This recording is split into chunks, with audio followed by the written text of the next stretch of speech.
I am continuing my reading. What I'm doing in this series is to read through the entire standard works of the Church of Jesus Christ of Latter-day Saints. This consists of the Bible, the Book of Mormon, the Doctrine and Covenants, and the Pearl of Great Price. I am reading in a chronological order of events, not according to publication or volume, so I will be skipping around a bit as I move along. I am right now continuing for a little while in 2 Samuel.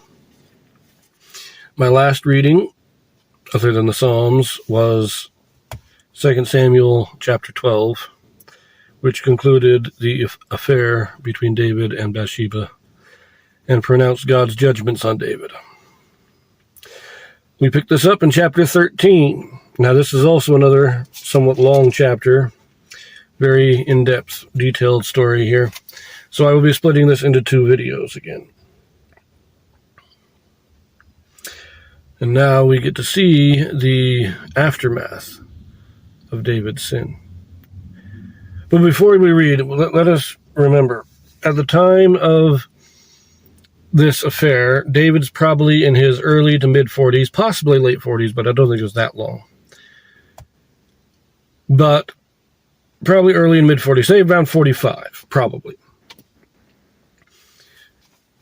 His sons are probably in their early 20s. His oldest sons are in their early 20s. So I'm pretty sure he had a number of sons before he became king. And he was 30 years old when he became king. So we're going to read about some of his children. Most likely, these sons and daughter are in their late teens or early 20s. They're not that old.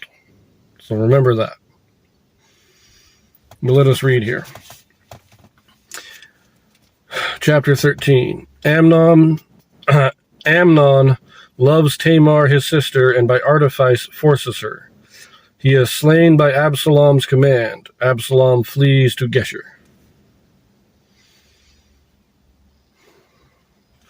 Now, Amnon, before I read again, Amnon is David's eldest son, I do believe, by Ahinoam the Jezreelite.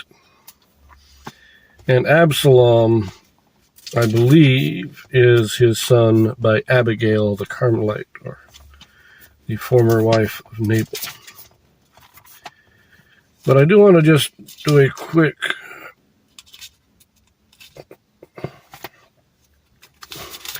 let us see here.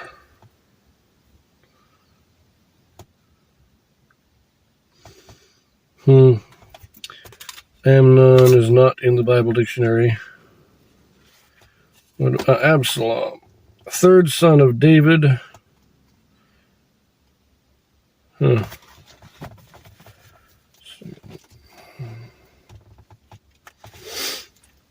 I'm sorry this is taking so long. I'll probably trim it down a little bit.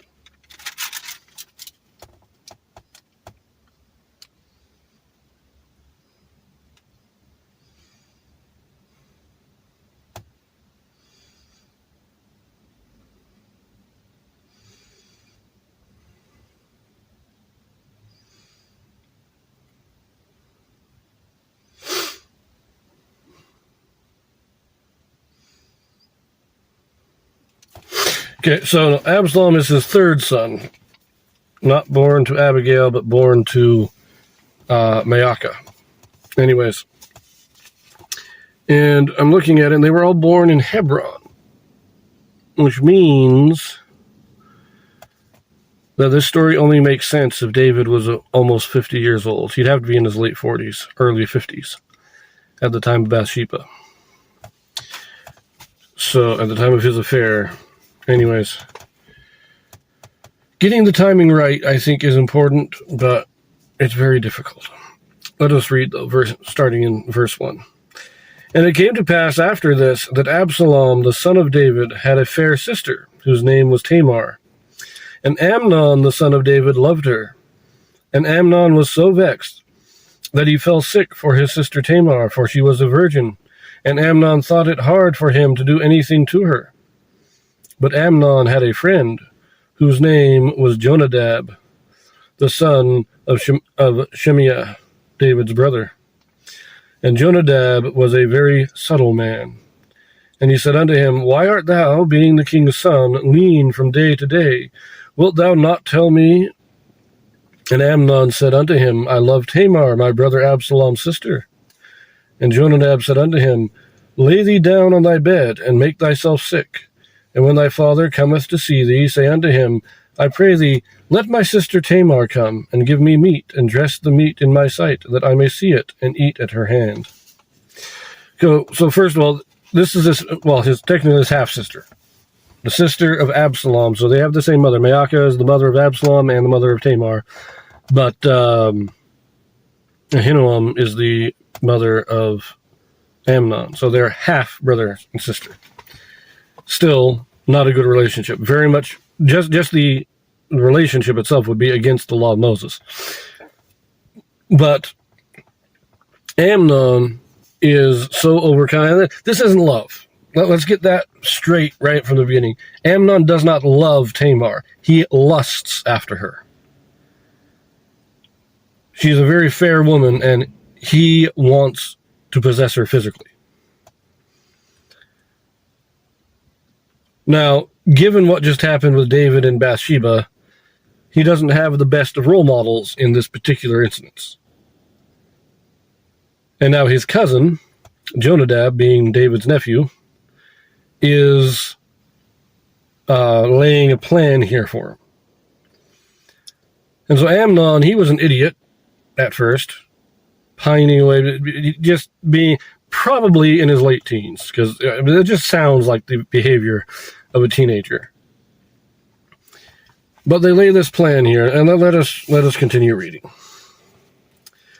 So Amnon lay down and made himself sick, and when the king was come to see him, Amnon said unto the king, I pray thee, let Tamar my sister come, and make me a couple of cakes in my sight, that I may eat at her hand.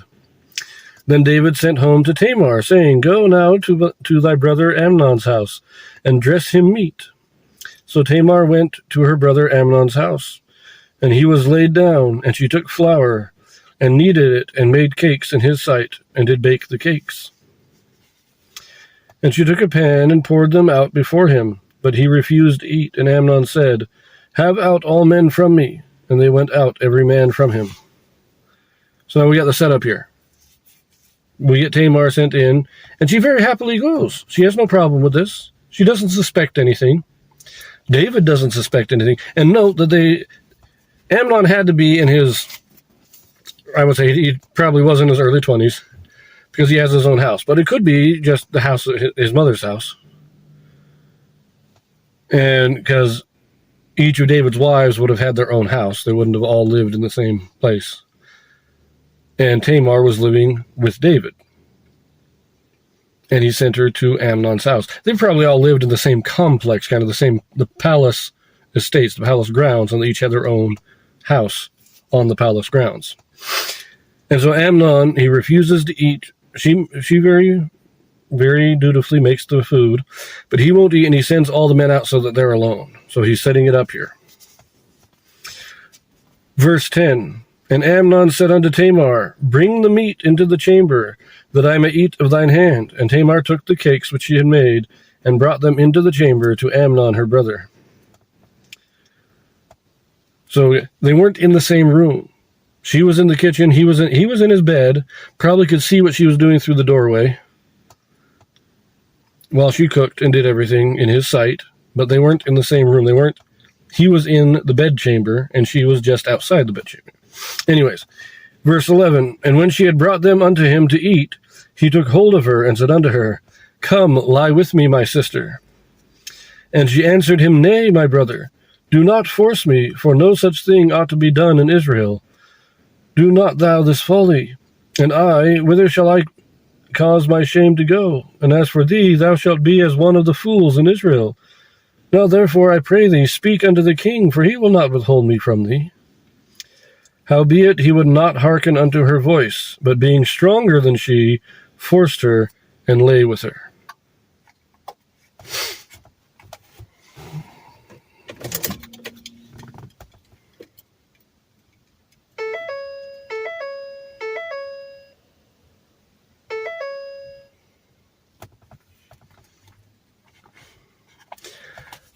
Amnon raped his sister. Now, I've always found it odd that she thought that David would let her marry her brother. That's what she's saying. Saying, don't do this, it's going to make a stain on the family. You're going to have a bad reputation. I'm going to have a bad reputation. But she's saying, talk to the king, talk to our father, and he'll let us get married. That would have been completely against the law of Moses again. But because of David's actions with Bathsheba, she has no reason to think that David would not let them get married, because he had his affair that was also against the law of Moses, so why wouldn't he let them have theirs? But Amnon's too impatient. And he doesn't really love her. He doesn't want to marry her. He just wants to have sex with her. And so he satisfies his lusts. And then we read further here. Verse 15. Then Amnon hated her exceedingly, so that the hatred wherewith he hated her was greater than the love wherewith he had loved her. And Amnon said unto her, Arise, be gone. And she said unto him, There is no cause. This evil in sending me away is greater than the other that thou didst unto me. But he would not hearken unto her. Then he called his servant that ministered unto him, and said, Put now this woman out for me, and bolt the door after her. And she had a garment of divers colors upon her, for with such robes were the king's daughters that were virgins apparelled. Then his servant brought her out, and bolted the door after her. And Tamar put ashes on her head, and rent her garment of divers colors that was on her, and laid her hand on her head, and went on crying. And Absalom her brother said unto her, Hath Amnon thy brother been with thee? But hold now thy peace, my sister. He is thy brother. Regard not this thing. So Tamar remained desolate in her brother Absalom's house. So, he didn't love her. He lusted after her, and when he had satisfied his lust, as is the case in most of these things with men like this, once they have satisfied their lusts, they don't want the woman anymore. And Tamar, and like she said again, throwing her out like that made everything even worse. She goes and she gets rid of her clothes that showed that she was a virgin. And her brother finds her, and he understands what happened, probably because of her torn clothes. But he says, what he basically says is, I will take care of it. Don't don't go to court over it. Don't turn him in, don't say anything. I will take care of this. And from that point on, she lived with her brother Absalom.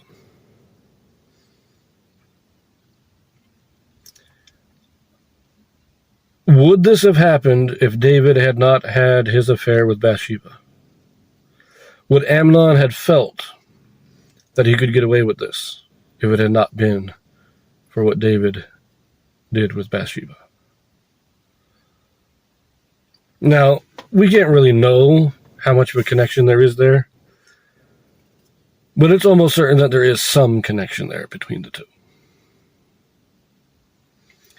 And I'm going to leave that here. We will finish this chapter in the next video.